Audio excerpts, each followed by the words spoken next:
Hidup TV mempersembahkan Oase Rohani Katolik yang dibawakan oleh para imam Keuskupan Agung Jakarta. Selamat menyaksikan. Salam damai sahabat Oase Rohani Katolik yang terkasih, apa kabar? Jumpa kembali bersama saya Maria Paulina dalam acara kesayangan kita Oase Rohani Katolik. Dan sekarang hati saya penuh sukacita karena di studio sudah hadir bersama saya Romo Alfonsus Syamrudi SJY yang biasa kita sapa dengan nama Romo Alfon. Halo Romo, sehat ke hari ini? Sehat, selalu sehat. Amin. Terima kasih. Ya. Sahabat Oase Rohani Katolik yang terkasih, sekarang marilah kita awali acara ini dengan doa pembuka yang dipimpin oleh Romo Alfon. Marilah kita bersatu hati di dalam doa. Dalam nama Bapa dan Putra dan Roh Kudus. Amin. Allah Bapa di surga, syukur kepadamu karena Engkau senantiasa berkenan kepada orang-orang yang rendah hati.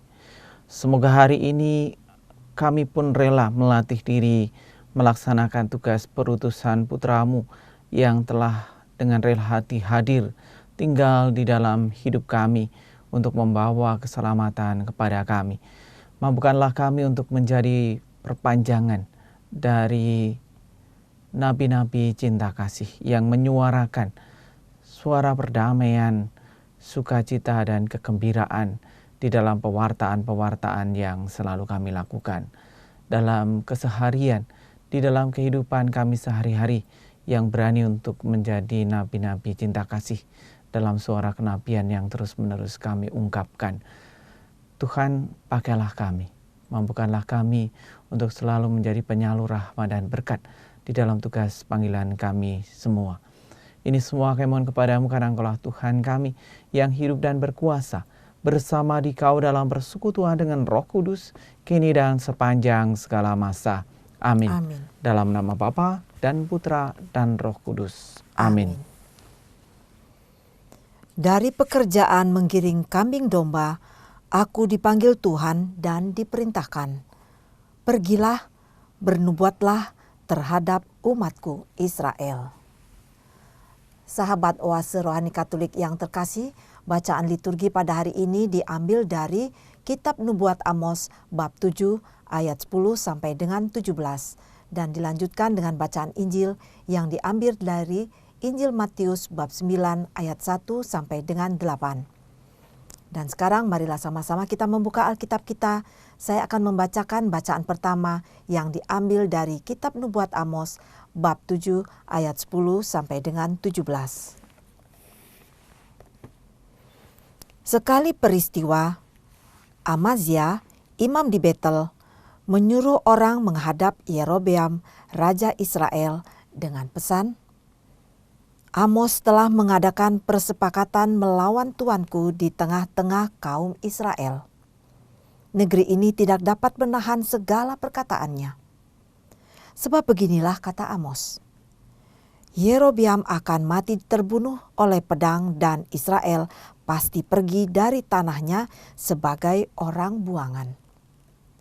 Lalu berkatalah Amazia kepada Amos, Hai pelihat, pergilah, enyahlah ke tanah Yehuda, carilah di sana makananmu, dan bernubuatlah juga di sana.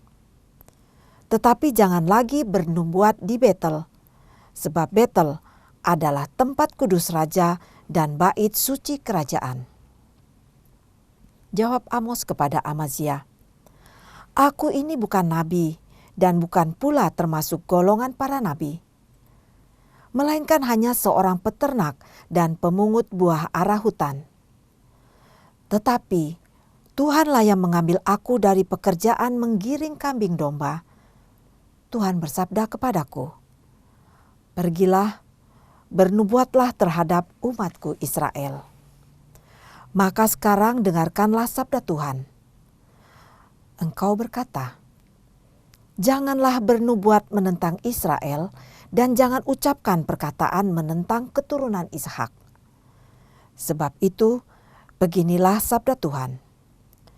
Istrimu akan bersundal di kota, dan anak-anakmu laki-laki dan perempuan akan tewas oleh pedang. Tanahmu akan dibagi-bagikan dengan memakai tali pengukur. Engkau sendiri akan mati di tanah yang najis, dan Israel pasti pergi dari tanahnya sebagai orang buangan. Demikianlah sabda Tuhan. Syukur kepada Allah. Sahabat Oase Rohani Katolik yang terkasih, marilah kita tanggapi bacaan pertama tadi dengan Mazmur tanggapan. Keputusan Tuhan itu benar, adil selalu. Keputusan Tuhan itu benar, adil selalu. Taurat Tuhan itu sempurna, menyegarkan jiwa. Peraturan Tuhan itu teguh, memberikan hikmat kepada orang bersahaja. Keputusan Tuhan itu benar, adil selalu. Titah Tuhan itu tepat, menyukakan hati. Perintah Tuhan itu murni, membuat mata ceria. Keputusan Tuhan itu benar, adil selalu.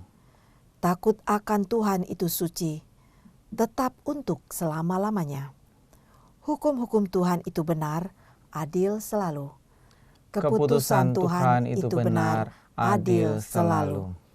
Lebih indah daripada emas, bahkan daripada emas tua, dan lebih manis daripada madu, bahkan daripada madu tetesan dari sarang lebah. Keputusan Tuhan itu benar, adil selalu. Sahabat Oase Rohani Katolik yang terkasih, sekarang marilah kita satukan hati dan pikiran kita karena Romo Alfon akan membacakan bacaan Injil yang diambil dari Injil Matius bab 9 ayat 1 sampai dengan 8. Haleluya, haleluya, haleluya. Haleluya, haleluya, haleluya. Allah mendamaikan dunia dengan dirinya dalam diri Kristus dan mempercayakan warta perdamaian kepada kita. Haleluya, haleluya, haleluya. Tuhan sertamu Dan sertamu juga. Inilah Injil Yesus Kristus menurut Santo Matius. Dimuliakanlah Tuhan. Pada suatu hari Yesus naik ke dalam perahu lalu menyeberang. Kemudian sampailah ia ke kotanya sendiri. Maka dibawalah kepadanya seorang lumpuh yang terbaring di tempat tidurnya. Ketika Yesus melihat iman mereka, berkatalah ia kepada si lumpuh, Percayalah anakku, dosamu sudah diampuni.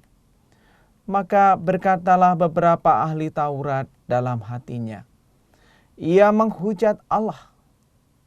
Tetapi Yesus mengetahui pikiran mereka lalu berkata, mengapa kalian memikirkan hal-hal yang jahat dalam hatimu? Manakah yang lebih mudah mengatakan dosamu sudah diampuni, atau mengatakan bangunlah dan berjalanlah? Tetapi supaya kalian tahu bahwa di dunia ini Anak Manusia berkuasa mengampuni dosa. Lalu berkatalah ia kepada si lumpuh, bangunlah, angkatlah tempat tidurmu dan pulanglah ke rumahmu.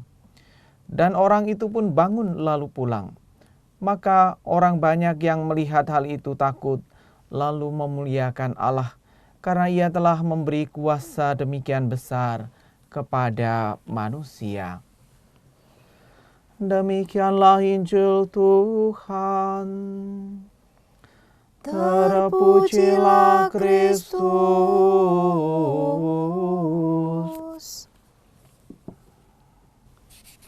Sahabat Oase Rohani Katolik yang terkasih dan juga Romo, kita sudah mendengarkan bacaan liturgi pada hari ini. Dan sekarang kita memasuki segmen pertama, yaitu tentang pembahasan bacaan pertama ya Romo ya? Ya. Nah, dari bacaan pertama ini Romo, apa yang ingin disampaikan oleh Nabi Amos. Saya ingin bersama kita merenungkan tentang spiritualitas pelayanan. Ya.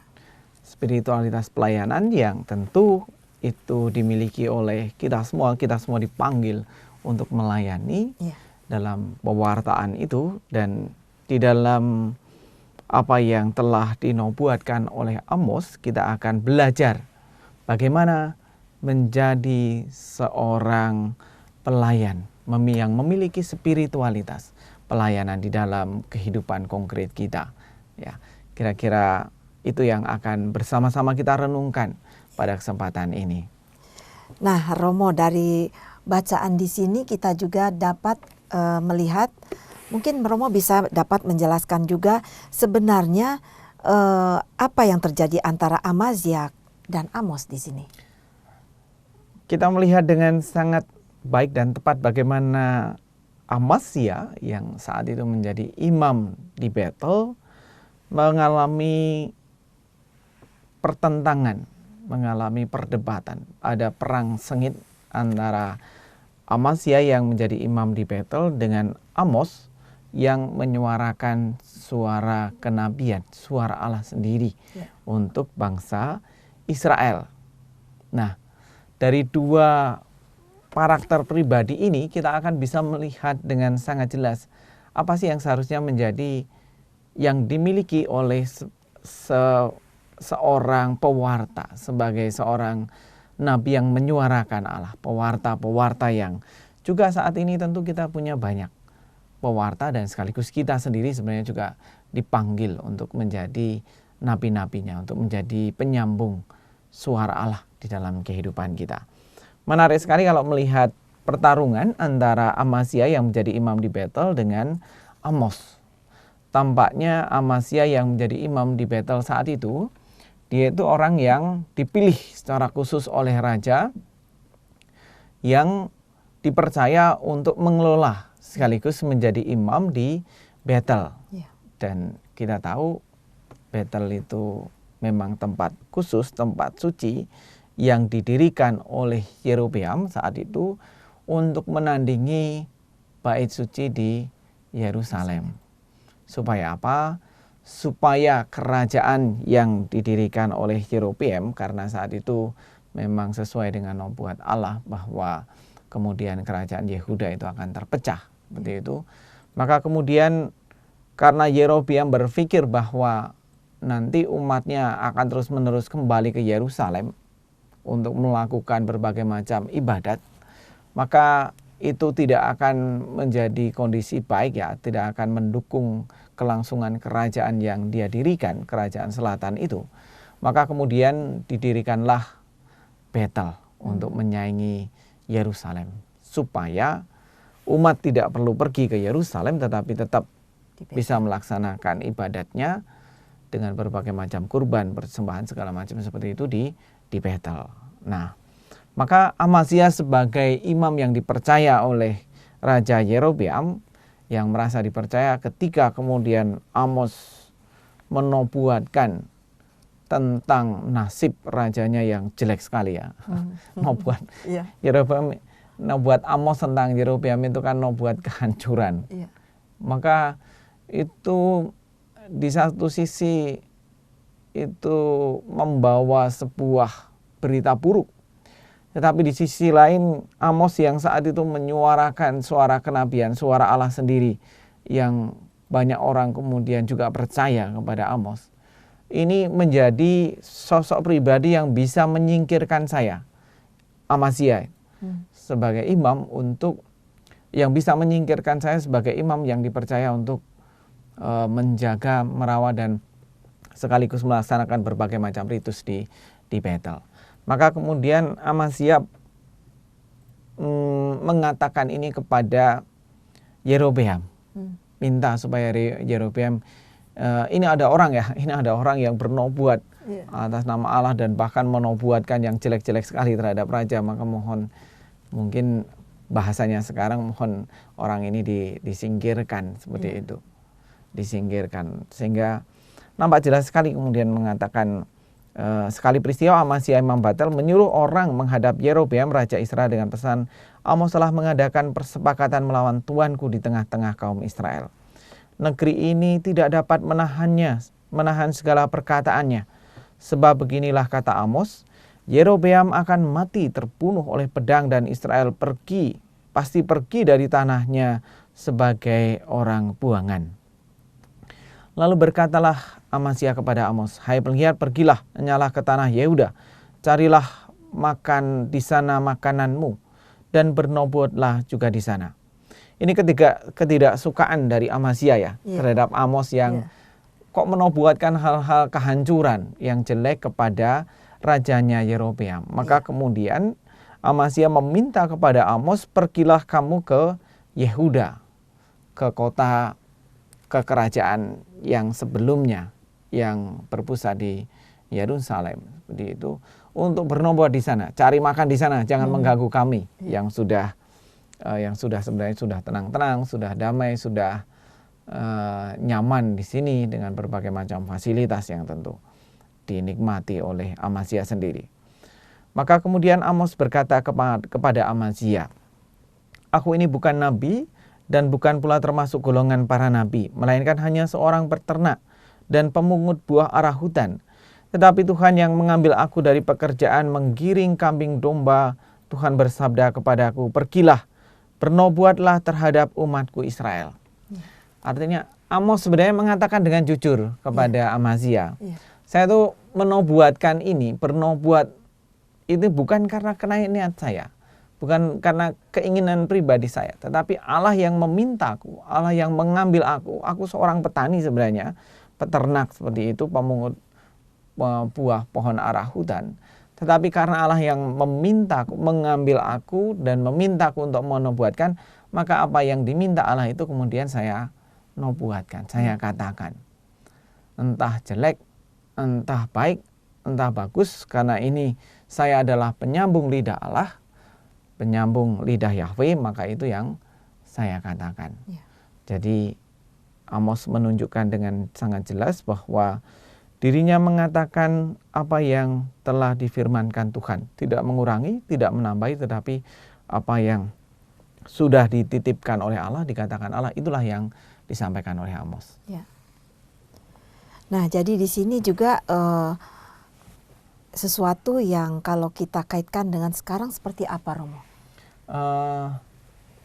Ini tampak jelas sekali ada pergulatan kalau kita bersama-sama melihat konteks dari bacaan tersebut adalah dua pewarta, dua, yang satu adalah imam yang resmi ditunjuk untuk menjaga Betel, yang satunya adalah orang yang secara khusus diambil Allah dari situasi hidupnya untuk kemudian dipakai menyuarakan suara kenabian, suara Tuhan sendiri. Dari dua peristiwa ini kalau coba kita kaitkan dalam kehidupan konkret. Pertama, setiap orang itu dipanggil untuk menjadi penyambung lidah Allah. Jadi dalam baptisan itu kita menerima tugas menjadi imam, nabi, dan raja. Salah satunya menjadi nabi. Nabi itu tugasnya menyuarakan suara Allah. Apa suara Allah itu? Tentu kita dapatkan di dalam apa yang telah difirmankan di dalam, yang tertulis di dalam Alkitab. Dan itulah yang harus kita suarakan sebagai orang-orang yang sudah dibaptis. Itu menjadi tugas panggilan kita semua. Jadi jangan pernah kita mengatakan, saya ini bukan pewarta ya, saya ini pekerjaannya berdagang, saya ini pekerjaannya bisnis, saya ini pekerjaannya dokter, maka kemudian ya agama itu bukan tugas saya untuk mewartakan, tidak. Dalam situasi tugas panggilan apapun sama seperti Amos, kita itu dipanggil, dipilih oleh Allah untuk menyuarakan. Dan itu panggilan sebagai seorang pewarta. Kita semua dipanggil di sana. Poin pertama ya, bahwa panggilan sebagai seorang pewarta itu berlaku untuk kita semua. Dengan rahmat sakramen baptis kita semua punya tugas untuk menjadi rabi, menyuarakan suara Allah. Yang kedua, bahwa pewartaan itu harus menjadi sebuah tugas panggilan yang kita laksanakan secara murni. Spiritualitas pewartaan itu ya kita menyuarakan suara Allah. Kita tidak kemudian memanfaatkan pewartaan itu untuk kepentingan kita. Misalnya, saya mau menjadi pewarta karena di tempat-tempat yang basah, tempat-tempat yang basah. Saya mau menjadi pastor di tempat-tempat yang basah. Kami SCY itu ada tempat yang paling basah di daerah Pasang Surut atau di daerah yang dekat laut itu tempat-tempat yang basah itu. Dekat laut. Yang terkenal. Tapi seringkali kita punya seperti itu, dan itu penghayatan yang coba terus menurut saya hayati dimanapun saya ditugaskan itu selalu siap sedia, siap sedia dimanapun di tempat kongregasi itu berkarya. Dan saya kira kita semua di tempat dimanapun kita berada berkarya, kita itu harus siap untuk menjadi seorang pewarta, tanpa tentu diembel-embeli oleh itu tadi. Kita bisa belajar sebuah situasi yang tidak gampang ya, situasi yang jelek dari Nabi Amasya supaya kita tidak jatuh ke sana. Karena dari Amasya kita belajar bahwa Amasya adalah imam Betel yang hidupnya terjamin, yang hidupnya difasilitasi, dan dia adalah seorang nabi, seorang imam yang kemudian hanya mengatakan yang baik-baik aja terhadap rajanya. Sehingga dia tidak dipilih oleh Allah untuk menyuarakan suara Allah, karena dia adalah sosok nabi yang takut kalau jabatannya itu digusur, diganti, seperti itu. Jadi seorang nabi yang justru tidak menyuarakan suara Allah, tetapi menyuarakan suara-suara yang bisa membuat saya tetap nyaman, aman di posisi saya, supaya saya tetap berada di tempat yang basah, atau mungkin dalam pewartaan itu seringkali membuat tempat yang basah bagi saya nyaman untuk saya. Nah, itu menjadi sebuah bentuk pewartaan yang sudah diselewengkan. Artinya kalau kita sampai seperti itu, tergantung dari hati nurani kita dalam pewartaan itu, apakah saya kemudian senang atau apakah saya kemudian melakukan pewartaan suara kenabian itu karena supaya saya tetap nyaman di sini, supaya saya tetap mendapatkan penghasilan di sini, atau saya memang sungguh-sungguh dipanggil, mau dibayar atau tidak, mau mendapatkan stipendium atau tidak, atau mau mendapatkan bayaran atau tidak. Saya memang bekerja murni untuk Tuhan. Dan saya kira itu menjadi sebuah disposisi batin ya. Spirit pelayanan itu apakah sungguh-sungguh mengalir di dalam diri saya. Saya pernah mendapatkan sebuah inspirasi dari seorang Romo yang sepuh itu yang mengatakan kepada saya, ketika pemilihan dewan itu, nanti kalau kamu cari dewan, jangan cari yang tidak punya pekerjaan, carilah orang yang sibuk. Pikir saya ini gimana nih, orang kok cari dewan kok suruh cari orang yang sibuk. Orang dewan itu mau menambahi tugas banyak orang, malah disuruh cari orang yang sibuk. Tetapi saya kemudian sampai pada sebuah pengalaman mengamini itu, dan saya sungguh menemukan bahwa karya Allah itu berkarya bekerja di dalam diri orang-orang yang sibuk ini justru. Mereka yang sibuk ini justru bisa memanage waktu dengan baik. Mereka yang sibuk ini justru sungguh-sungguh menghayati panggilan tugas pelayanannya itu dengan sangat baik, karena mereka punya komitmen, karena mereka punya sungguh-sungguh hati, semangat kenabian, spirit pelayanan itu di dalam tugas pelayanan yang dia lakukan.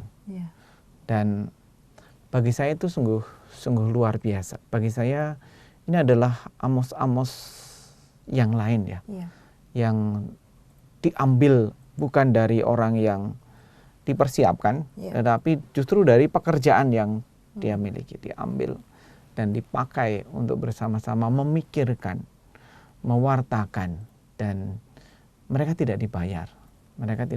Mereka dengan penuh kasih mau, dengan dedikasinya, dengan segala potensi yang dia miliki, mereka mau memberikan dirinya untuk gereja, untuk perkembangan hidup mereka menggereja. Dan saya justru banyak menemukan orang-orang seperti ini, baik itu di wilayah, di lingkungan. Mungkin ada orang yang beberapa mengatakan susah cari pengurus lingkungan, seperti yang mungkin Ibu pernah alami ya. Jadi ketua lingkungan itu susah untuk cari, misalnya mengumpulkan aksi puasa pembangunan, itu susah. Mau mengetuk pintu yang muncul itu penjaganya gitu. Penjaga yang akup. Gitu. Nah, tetapi saya banyak menemukan pribadi-pribadi yang memang sudah terlibat itu, memang sungguh-sungguh mau melayani. Spirit pelayanan itu sama seperti Amos itu sungguh-sungguh tertanam di dalam diri mereka. Itu. Dan juga di sini kalau saya dapat pelajari dari Amazia dan Nabi Amos ini adalah satu ingin mengatakan murni nubuat Tuhan, apakah itu jelek ataukah itu baik, dan satu lagi sebagai Amazia ini takut rezekinya diambil gitu ya. Iya. Jadi ada dua sisi yang sebenarnya kita bisa melihat apakah dia seorang nabi yang benar-benar pewarta yang benar-benar atau tidak. Seorang nabi itu tugasnya menyuarakan suara Allah. Maka kalau seorang nabi tugasnya adalah menyuarakan suara Allah, maka mau suaranya itu membuat orang itu kemudian sakit, membuat orang kemudian seperti tertampar dan kemudian mengingat kembali bahwa Allah itu memang mengatakan ini supaya kita bertobat, atau seorang nabi yang kemudian waduh, ini saya kalau mengatakan ini dan mengkritik mereka, bisa saja mereka nggak terima ini. Wah, bisa saja saya dipecat ini jadi pewarta ini. Nah, itu yang menjadi sebuah autokritik bagi kita semua ya. Kalau kita ingin menjadi seorang pewarta, pelayan, maka kita harus siap untuk menyuarakan suara Allah. Jangan seperti Amazia yang lain yang karena supaya saya nyaman dengan kedudukan saya, dan kemudian juga memanfaatkan bukan lagi spiritnya pelayanan, tetapi justru memanfaatkan karena saya juga mendapatkan keuntungan dari sana. Tapi kita harus menjadi pewarta-pewarta seperti Amos, pelayan seperti Amos yang lain, yang berani untuk menyuarakan. Kalau memang melihat ketidakberesan, ya itulah yang harus dikatakan, berani berkata, berani bertindak, berani mengatakan yang benar. Tetapi kalau ada sesuatu yang baik, yang menjadi sebuah kebahagiaan dan sukacita, itu juga harus dikatakan. Mau baik, mau buruk, mau menegur, itulah yang harus dikatakan sebagai seorang nabi. Dan juga Romo, di sini kalau saya lihat juga Tuhan memakai siapa saja, tidak membedakan tingkatan untuk memilih dalam menjalankan firman-Nya. Yang seperti tadi Romo katakan, kita semua. Nah, di sini kan Nabi Amos ini kan seorang peternak dan pemungut buah arah hutan gitu ya Romo. Seorang yang sebenarnya tidak punya bekal untuk menjadi seorang pewarta, untuk menjadi seorang nabi yang menyuarakan. Tetapi karena kehendak Allah, maka kemudian Amos diambil dari pekerjaannya dan kemudian menyuarakan suara Allah. Kalau coba saya renungkan di dalam situasi konkret saat ini yang seringkali terjadi, saya itu seringkali menjadi orang yang pertama melakukan wawancara dengan para calon dewan, atau misalnya juga ketika kemudian pemilihan prodiakon. Seringkali mereka mengatakan, saya tidak punya basic, saya tidak punya bekal terhadap kehidupan seperti itu, kehidupan menggereja dan segala macam. Saya selalu mengatakan, belajar dari Amos ini. Berangkat dari situasi hidup mereka, dari pekerjaan mereka, kamu dipanggil untuk bernubuat, untuk pelayanan. Kalau mengatakan tidak punya, saya selalu mengatakan itu bisa dipelajari.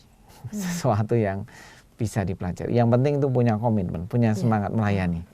Kalau kita punya semangat melayani, maka suara kenabian itu gerakan dari Allah, dari Roh Kudus untuk mau melayani itu akan membentuk kita menjadi pribadi yang kemudian mencari tahu dan paham apa yang menjadi sabda Allah itu. Itu. Menarik sekali Romo, kita jeda sebentar. Sahabat Oase Rohani Katolik yang terkasih, kita akan jeda sebentar. Sebelum saya melanjutkan pada perbincangan berikutnya, saya informasikan kepada bagi yang ingin men-sharingkan iman Katoliknya kepada kami, dapat menghubungi kami melalui SMS di nomor 0822 1036 1555 atau ke alamat email kami orkkaj@yahoo.com. Hidup TV mempersembahkan Oase Rohani Katolik yang dibawakan oleh para imam Keuskupan Agung Jakarta. Selamat menyaksikan. Masih bersama Romo Alfonsus Zeamrudi SJY dan saya Maria Paulina dalam acara Oase Rohani Katolik. Terima kasih bagi para pemirsa ataupun para pendengar yang baru saja bergabung di acara ini. Dan sekarang Romo, kita memasuki segmen kedua ya Romo ya, tentang pembahasan Injil. Tapi sebelumnya dapatkah Romo menyampaikan kembali poin-poin yang terdapat dalam segmen pertama tadi Romo? Baik, terima kasih. Mengulangi apa yang sudah bersama kita bahas tadi, bahwa dalam bacaan pertama kita belajar tentang spiritualitas sebagai seorang pelayan, sebagai seorang nabi, di mana setiap pribadi diundang dan diutus lewat sakramen baptis yang kita terima untuk menjadi imam, nabi, dan raja. Menjadi nabi itu menyuarakan suara Allah, terlibat dalam pelayanan, belajar dari Amos yang dipanggil, diambil oleh Allah dari pekerjaannya dan kemudian dijadikan sebagai nabi yang menyuarakan suara Allah. Maka kita semua juga punya tugas panggilan di dalam tugas pelayanan yang kita masing-masing kita lakukan di dalam pekerjaan kita, untuk kemudian juga ikut ambil bagian di dalam pelayanan, menyuarakan suara Allah seperti itu di dalam kehidupan kita. Itu poin benang merah yang kita ambil dari bacaan yang pertama yang tadi bersama kita renungkan. Ya. Untuk bacaan Injil yang diambil dari Injil Matius ini, kabar sukacita apa yang akan Romo sampaikan di sini? Di dalam bacaan Injil menjadi puncak dari apa yang sudah bersama kita renungkan tadi tentang pelayanan, suara kenabian yang menjadi tugas panggilan kita, karena di dalam Injil Yesus mengadakan mukjizat menyembuhkan orang lumpuh. Tapi prosesnya sangat menarik sekali, tidak seperti biasanya. Biasanya itu Yesus menyembuhkan orang sakit, lumpuh, buta, dan segala macam. Biasanya itu dia akan bertanya tentang iman. Apakah engkau beriman dan percaya? Imanmu itu menyelamatkan kamu. Tetapi di dalam mukjizat penyembuhan yang hari ini bersama kita dengarkan, menjadi menarik sekali karena kemudian Yesus tidak melihat iman orang itu. Pertama-tama ya, yang menggerakkan pertama kali Yesus tidak melihat iman si lumpuh itu, tetapi dia melihat iman orang yang membawa. Maka dibawalah kepadanya seorang lumpuh yang terbaring di tempat tidurnya. Ketika Yesus melihat iman mereka. Jadi Yesus tidak pertama-tama ketergerakan hati Yesus itu tidak melihat iman orang yang lumpuh.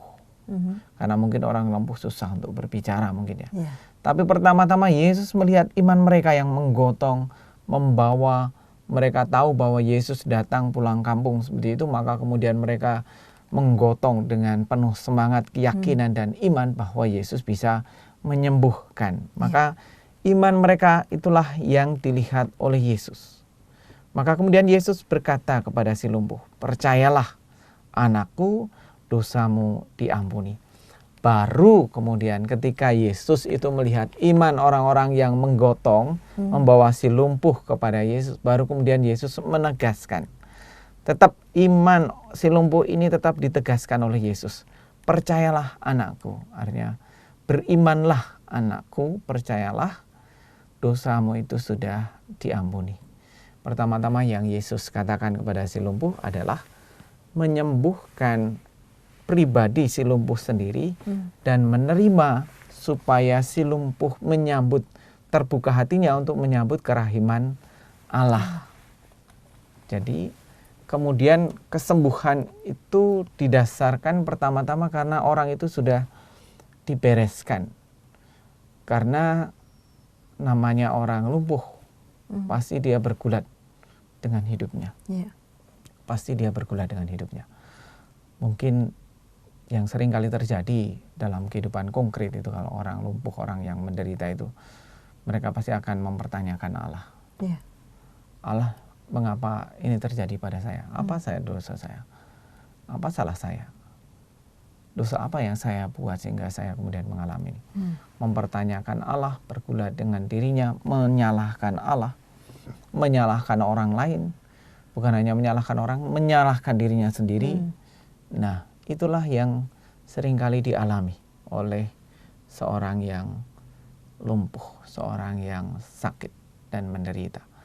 Dan inilah yang Yesus sentuh untuk disembuhkan pertama. Jadi supaya orang kemudian menyambut kerahiman Allah. Dosanya diampuni, dosa siapapun, dosamu yang mempertanyakan Allah, yang menyalahkan Allah, yang menyalahkan dirimu sendiri, yang menyalahkan orang lain, semuanya sudah ditebus, semuanya sudah diampuni. Maka kemudian justru inilah yang paling esensial yang mau Yesus katakan. Walaupun hal yang sangat esensial itu kemudian memunculkan sebuah ancaman bagi Yesus sendiri ya. Karena kemudian ketika Yesus mengatakan percayalah anakku, dosamu sudah diampuni, maka berkatalah beberapa ahli Taurat dalam hatinya, ia menghujat Allah. Ini sesuatu yang seringkali dituduhkan kepada Yesus, menghujat Allah. Dan kita tahu hukuman dari menghujat Allah itu adalah hukuman rajam, hukuman mati. Dan satu yang bukan main-main ya, ini sebuah ancaman yang begitu kejam sekali. Dan makanya kemudian Yesus mengatakan dengan sangat jelas ya. Tetapi Yesus mengetahui pikiran mereka lalu berkata, mengapa kalian memikirkan hal-hal yang jahat dalam hatiku? Jadi Yesus yang saat itu tahu dan paham, ingin membongkar sebuah mentalitas yang selama ini ada di dalam diri ahli-ahli Taurat yang selalu menganggap diri paling hebat, penjaga dari hukum Taurat. Dan seringkali justru sebenarnya Taurat itu harus menjadi sumber rahmat dan berkat. Tetapi seringkali Taurat dijadikan sebagai alat untuk menghakimi, untuk menjatuhkan hukuman. Jadi Taurat itu bukan sebagai sarana keselamatan Allah, tetapi sarana untuk menghukum, menghancurkan, mengatakan orang itu sesat, orang itu terkutuk, dan segala macam. Nah, Yesus ingin membongkar itu semua. Mengapa justru hal-hal yang jahat dalam hatimu? Orang Yesus jelas-jelas menyembuhkan, mereka masih bisa mengatakan dia menghujat Allah. Seperti itu, mengampuni. Itu betapa pengampunan itu menjadi sesuatu yang sangat esensial, fundamental. Tapi mengapa mereka kemudian mengatakan justru hal yang jahat? Mengapa ia menghujat Allah? Maka kemudian Yesus mengatakan, manakah yang lebih mudah? Dosamu sudah diampuni, atau mengatakan bangunlah dan berjalanlah. Tetapi supaya kalian tahu bahwa di dunia ini anak manusia yang berkuasa mengampuni dosa. Yesus sebenarnya kembali ingin menegaskan bahwa saya diutus Allah untuk membawa keselamatan, menyempurnakan hukum Taurat. Dan hukum Allah, keinginan Allah adalah supaya semua orang itu mengalami keselamatan. Maka kemudian dua hal itu diungkapkan Yesus. Pertama, mengampuni dosa. Kedua, bangunlah dan berjalanlah. Bangunlah, angkatlah tempat tidurmu, dan pulanglah ke rumahmu. Dan orang itu pun bangun lalu pulang.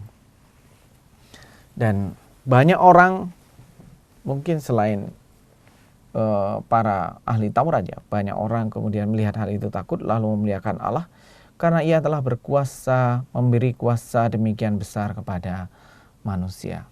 Artinya pewartaan mujizat kesembuhan yang dilakukan Yesus itu memiliki dampak bersama, dampak sosial.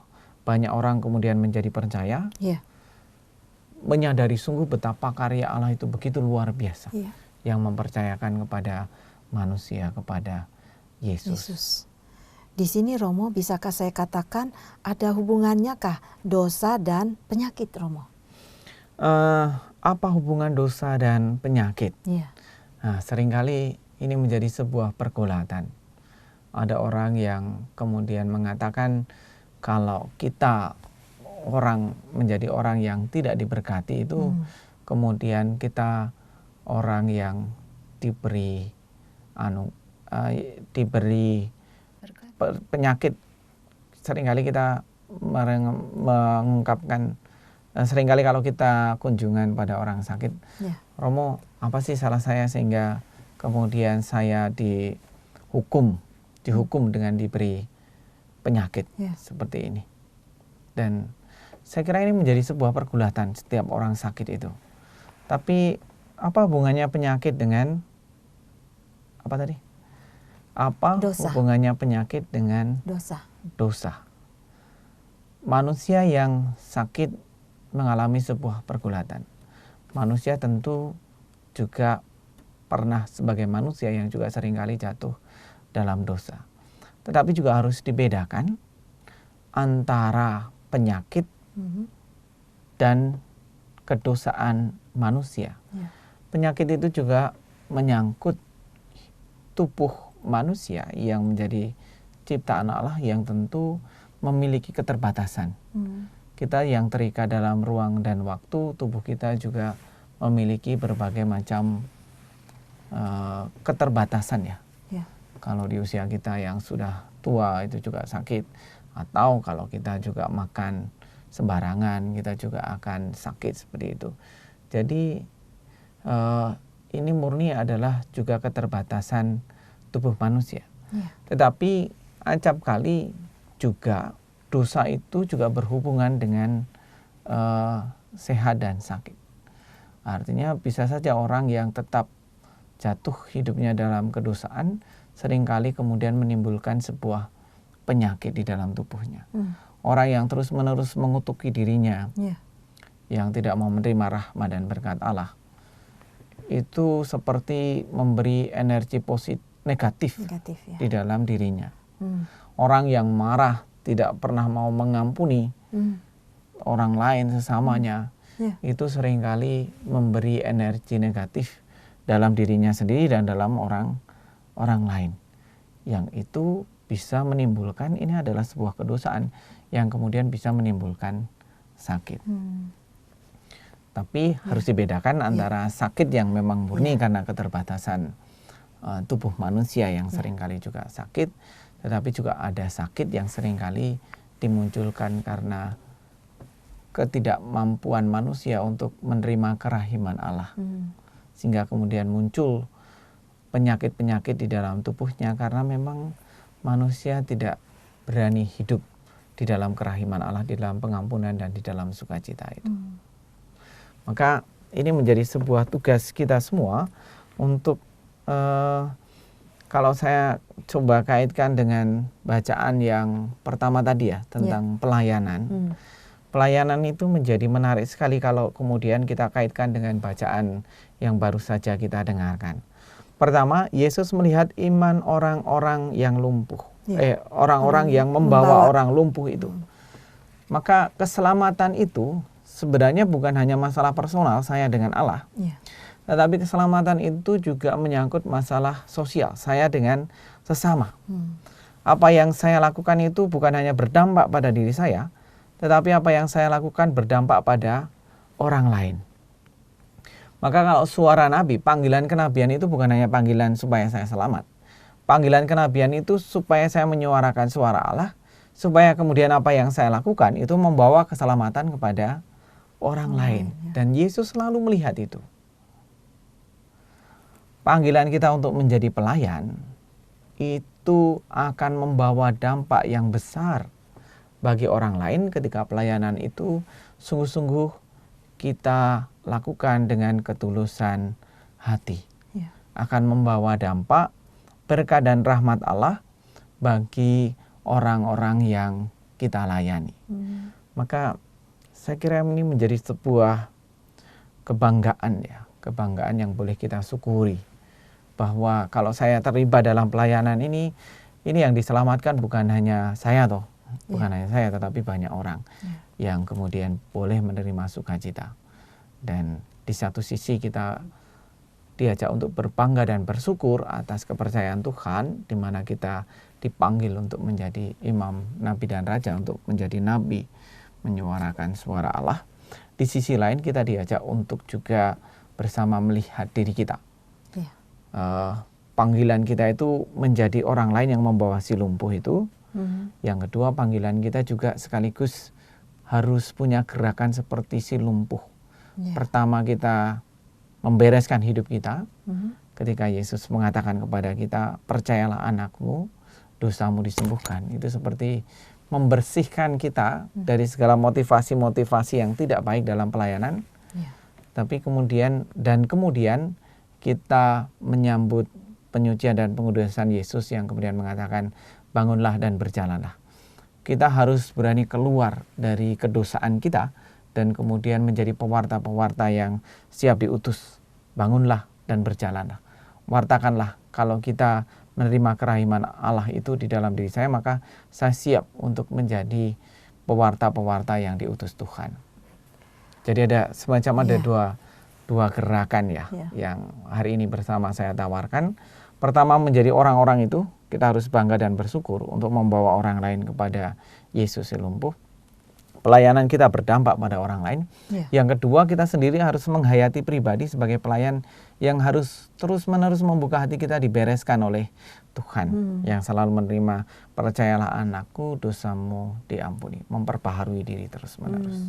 Jadi di situ buat kita sendiri juga berdampak pada orang lain ya. Jadi saling keterkaitan ya Romo ya, begitu. Sangat terkait. Ya. Jadi di sini juga Yesus selalu memberikan kabar sukacita, sesuatu yang benar ya Romo ya. Iya. Membawa kabar sukacita. Pewartaan itu akan membawa orang sampai pada sebuah pengalaman disentuh Tuhan, pengalaman diampuni, pengalaman dipulihkan lagi, seperti orang yang lumpuh yang tadinya tidak bisa apa-apa, kemudian bisa berjalan, bisa melakukan apapun. Dan saya kira pengalaman kita diutus harus sampai pada sebuah pengalaman seperti itu dalam diri kita sendiri dan kemudian dalam diri orang lain ketika kita mewartakan. Harus sampai berdampak ke sana.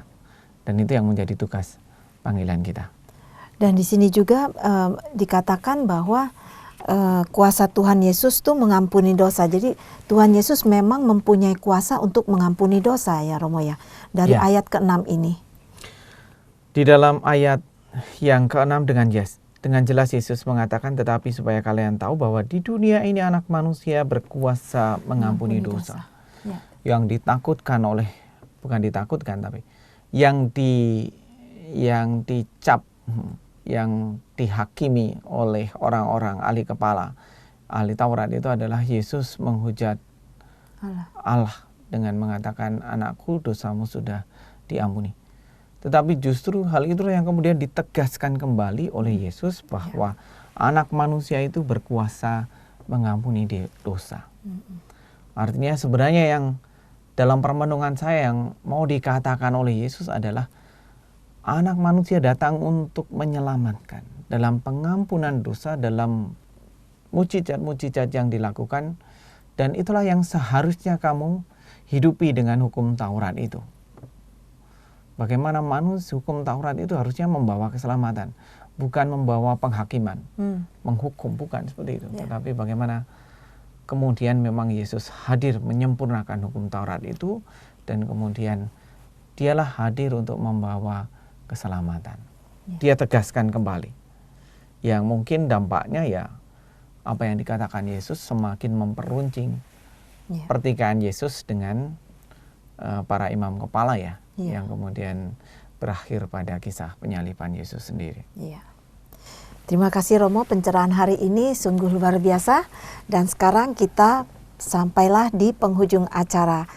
Baiklah sahabat Oase Rohani Katolik yang terkasih, tanpa terasa kita sudah di penghujung acara, dan sebagai penutup marilah kita tutup dengan doa penutup dan langsung memohon berkat kasih karunia Tuhan melalui Romo Alfon. Marilah bersatu hati di dalam doa. Dalam nama Bapa dan Putra dan Roh Kudus. Amin.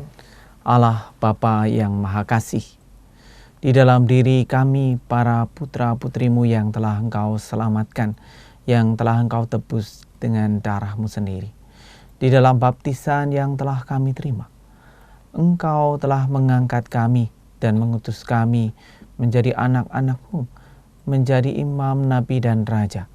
Maka Tuhan, bantulah kami dan mampukanlah kami dalam tugas perutusan kami untuk menjadi penyalur-penyalur rahmat dan berkat-Mu dalam tugas pelayanan yang kami lakukan. Murnikanlah tugas pelayanan yang kami hidupi dan kami jalani.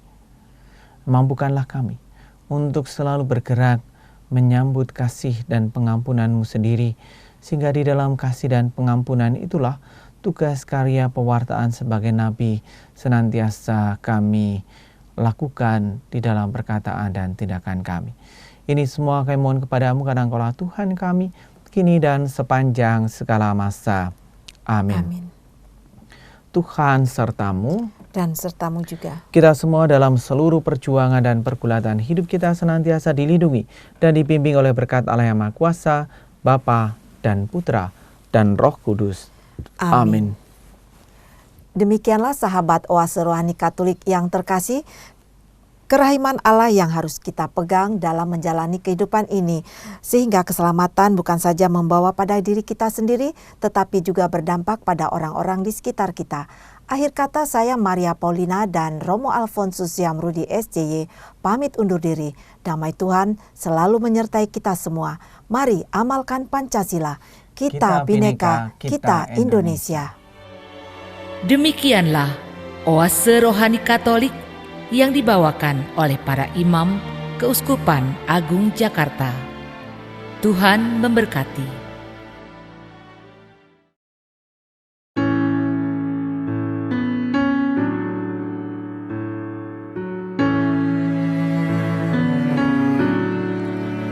Take me, Lord, into your heart. Take me, Lord, till I'm fulfilled. Save my life, for you are God. I survive, 'cause you are near. You're the one that I adore. Fill my cup so I'll be blessed. And you know I need you more.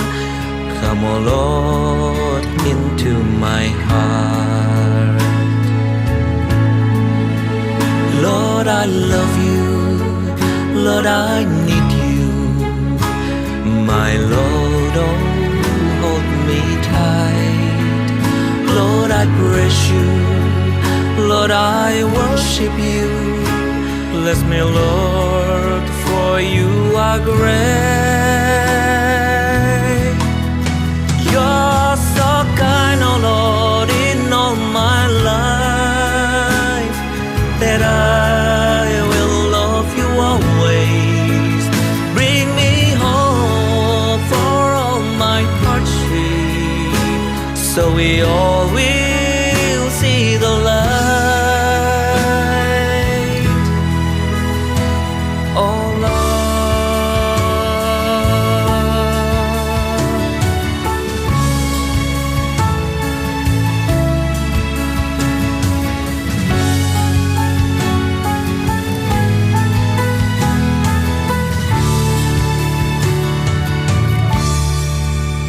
For you know that I love you with all my heart and mind.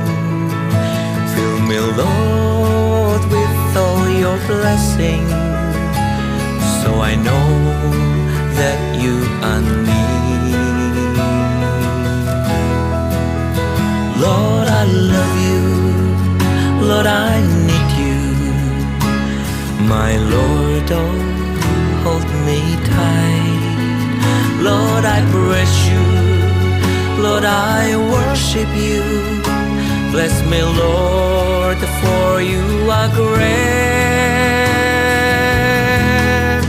You're so kind, oh Lord, in all my life, that I will love you always. Bring me hope for all my hardship, so we all will see the light. You're so kind, oh Lord, in all my life, that I will love you always. Bring me hope into my troubles, so we all will see the light. Oh Lord.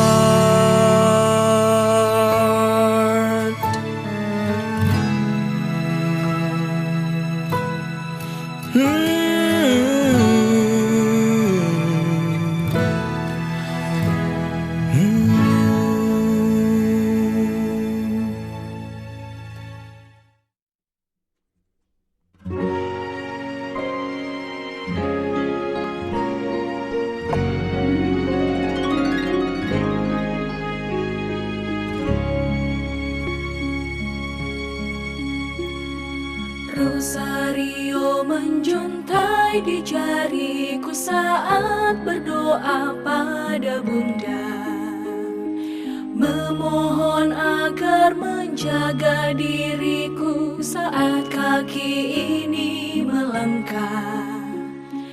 Jangan biarkan ku sendiri, tapi terangi dan bimbing jalanku, menjadi perantara pada Bapa, penunjuk jalan hidupku.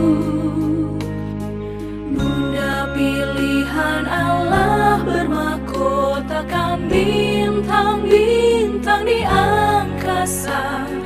Bunda yang tabah penuh kasih Allah, dengarkanlah doa kami.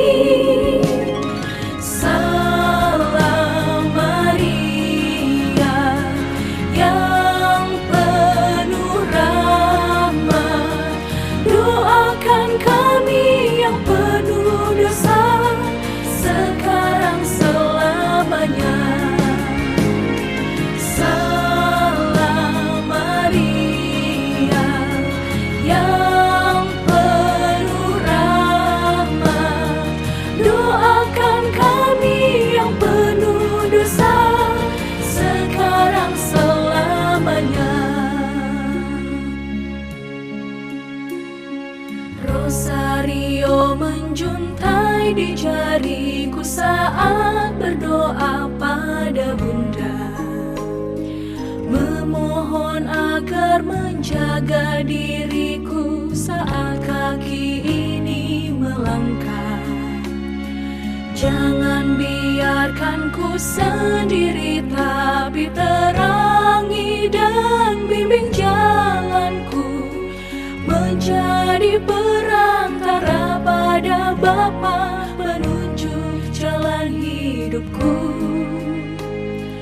Bunda pilihan Allah bermahkotakan bintang-bintang di angkasa. Bunda yang tabah penuh kasih Allah, dengarkanlah doa